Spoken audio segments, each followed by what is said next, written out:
اعوذ باللہ من الشیطان الرجیم بسم اللہ الرحمن الرحیم اولم ينظروا في ملكوت السماوات والارض وما خلق الله من شيء وان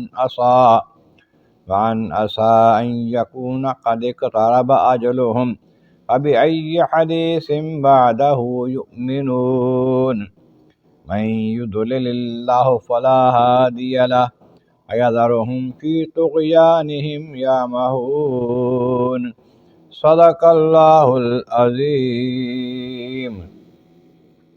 حمد و ثناء رب کریم اور درود و السلام بر سید خیر الانام کے بعد سورۃ الاعراف کی آیت نمبر 185 اور 186 تلاوت کی گئی ہیں، جو 9ویں پارے کے 13ویں رکوع میں ہے۔ اس سے پہلی آیتوں میں بتایا گیا کہ وہ لوگ جو ہماری آیتوں کو جھٹلاتے ہیں، ہم انہیں بتدریج جہنم کی طرف لے جاتے ہیں اور انہیں پتہ بھی نہیں ہے۔ ہم انہیں مہلت دیتے ہیں، اور بے شک میری چال جو ہے خفیہ تدبیر بڑی مضبوط ہے۔ کیا وہ غور و فکر نہیں کرتے؟ ان کے ساتھی نبی کریم رحمت عالم صلی اللہ علیہ وسلم میں کسی قسم کا جنون نہیں ہے، بلکہ وہ صاحب علم، صاحب فراست، صاحب فہم سب سے زیادہ ہیں، اور وہ کھلا ڈر سنانے والے ہیں۔ آپ اگلی آیتوں میں فرمایا کہ کیا یہ لوگ اللہ تبارک و تعالیٰ کی بادشاہی پر غور و فکر نہیں کرتے، جو زمین و آسمانوں پر پھیلی ہوئی ہے، ہر شے جو اس نے پیدا کی ہے اس میں غور و فکر نہیں کرتے؟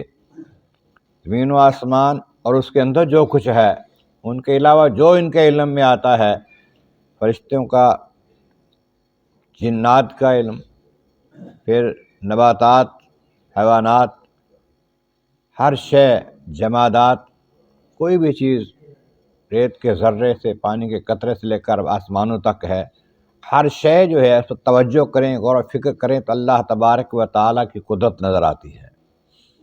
تو کیا توجہ نہیں کرتے، غور نہیں کرتے؟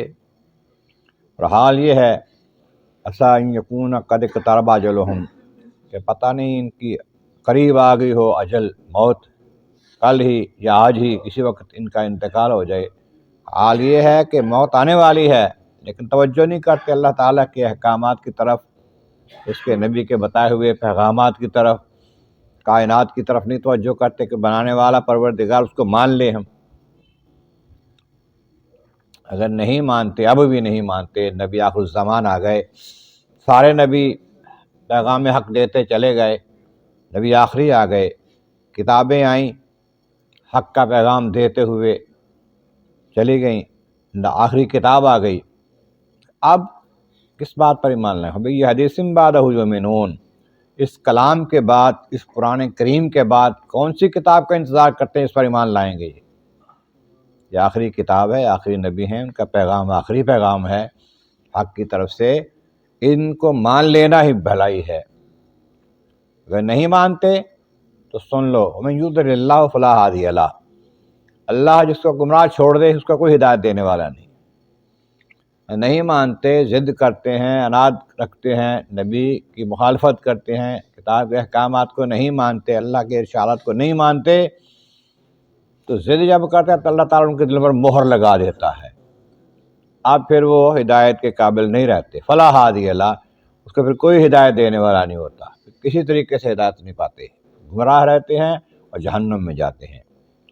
اور اب جب چھوڑ دیتا ہے یذرہم فی طغیانہم یعمہون، تو ان کو ان کی سرکشی میں ہی بھٹکتا پھرتا رہنے دیتا ہے۔ ٹھیک ہے، سرکشی میں بھٹکتے رہو، جدھر جانا ہے جاؤ، جو کرنا ہے کرو، تم گمراہی کے اس دانے پر پہنچ چکے ہو کہ اب واپسی تمہاری ممکن نہیں ہے۔ اللہ تعالیٰ نے جب ان کو چھوڑ دیا، ہدایت کا پیغام ان سے موڑ لیا، اب وہ گمراہی پر ہی رہیں گے، گمراہی پر ہی ان کا انجام ہوگا، اور انجام کا دوزخ میں جائیں گے، ہمیشہ پھر اس میں رہیں گے۔ اور اگر اب بھی توبہ کر لیں، ایمان لے آئیں، اللہ تعالیٰ کو، اس کے نبی کو، اس کی کتاب کو، آخرت کو مان لیں، تو ان کے لیے بھلا ہے، نہ مانے تو پھر جہنم کے لیے تیار رہیں۔ اللہ تبارک و تعالیٰ کی بارگاہ عالم اعظم والا کریم، محبوب کریم کا صدقہ قرآن کریم کا فہم اور اعمال صالح نصیب فرما۔ وآخر دعوانا الحمد للہ رب العالمین۔